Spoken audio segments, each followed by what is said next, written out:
Angelo? The Since you've 76ers, got the believe it or things. not. 76ers. All right, talk me through the 76ers. The 76ers, it was kind of hard. I was tinkering between C and B and I think I might go with B because I expected them to be a little bit lower on the seedings, but not much lower. Like 4 or Really? 5, not 3. It's not much lower. I think James Harden. I think James Harden and Tyrese Maxey has really pushed them, and I think they have a better ceiling than I had for them going into this season. Like I thought they were a contender, but I thought they would come up short. I legitimately think they have a shot. Especially, Yeah, I. go ahead. Go ahead. No, you finish yours. I You were on think yours. Tyrese Maxey's ascension, James Harden's Mm-hmm. playmaking is going to be critical. Doc Rivers' ability to have them get wins when all three of them were out. This has been impressive. This has been impressive. I think they could make runs, and I So, think you say Milwaukee feels off. That's actually kind of a matchup I wouldn't want, especially if Chris Middleton isn't healthy. I wouldn't want 76ers Bucks. I wouldn't want that if I was the Bucks. Go on. so for me, I gave them a B, and with mine, it's based on what I expect them to perform at.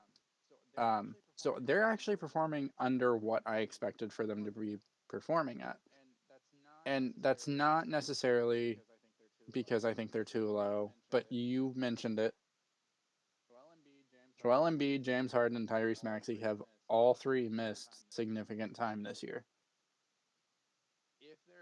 If they're healthy, there's a world where they're two, maybe even one. I don't know if they would get over the hump that is the Celtics, because the Celtics, like we already said, are really that team. Like everything they're supposed to be, they are. But if any team's going to give them a run for the money, I think it's a healthy 76ers. And for that reason, just because all the injuries have dropped them below what I expected of them, I gave them a B. I think I'm just chilling in the B range too. Embiid's 28, not too old. Maxey's gone absolutely AWOL. Their picks aren't terrible, in my opinion. I mean, they're going to lose some of them, but that's not bad. I mean, they have young people like Thibault. Uh, Korkmaz has been okay this year. Shake. So Yeah, I feel they're confident with their team for the future, but I think it's a B.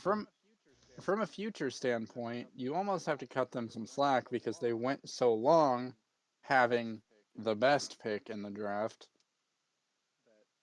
that it's kind of like just expected that eventually they're not going to have those futures anymore. And that's now, finally, as the process comes to full fruition. Um, yeah, so I think the average for them is definitely a B. So who's next, Angelo? The